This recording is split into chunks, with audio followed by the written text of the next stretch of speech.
Hello mga laagan, nabot na jud ang atong gi-order nga waterproof phone bag. Okay? This is from Bavin.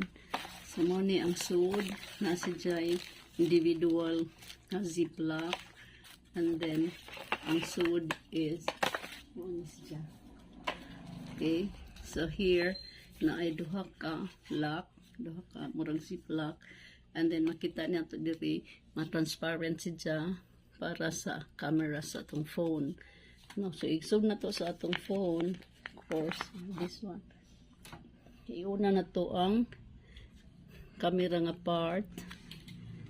Okay. So this is now my phone. Nadiha ang camera. And then ato siyang i-fold, i-lock first. Ilak ang duha aron siguro nga di masudlan og tubig. Okay, and then it fold, and then atong i-sok-sok din okay, there. So from here pwede na ta makagamit sa atong camera. So tikno tayang camera mura ra pud og white plastic ag video din na. Pwede ka makatake og video even na adin ha ang cover, or pwede ka makatake og photo. Again, clear gihapon. And aside from that, pwede ra pug ka maka-chat. Kung na kay ka-chat, pwede ra ka mag-chat. Okay? Or pwede ra ka mo call if you want to call somebody. So dili na need nga tangtangon pa na to ang phone sa isang plastic para gamit nini mo. Pwede ra ka makag-play o games. Okay, like this one. Okay. So pwede ra ka adyo. So one advantage ani natay ing ani kay wa man tay mga underwater nga mga camera para makakuha gyapon ta og pictures while naata sa sapa or sa suba or naata sa dagat. So mo travel pud ta mo sakay tag barko or bangka, dili ta mahadlok nga mabasa ang atong phone. So why undang ang atong pagtake sa mga documentations or sa pictures. Unlike sa dito ta sa dumagukdok, wa man lagi tay mga underwater camera, wa po tay ing aning phone cover or bag. So ang nahitabo daghan kaadyo nga mga portion dito sa atong ligo-ligo nga wa na to makuha og mga pictures or videos. So with this, mura na puntaan ni og naatay underwater nga camera. So di na ta kinahanglan mo palit o mo gasto pa og mahal para lamang makakuha og mga pictures kung naata sa ilawom sa tubig or sa dagat. Okay, so ato ko na siyang i-try og humol.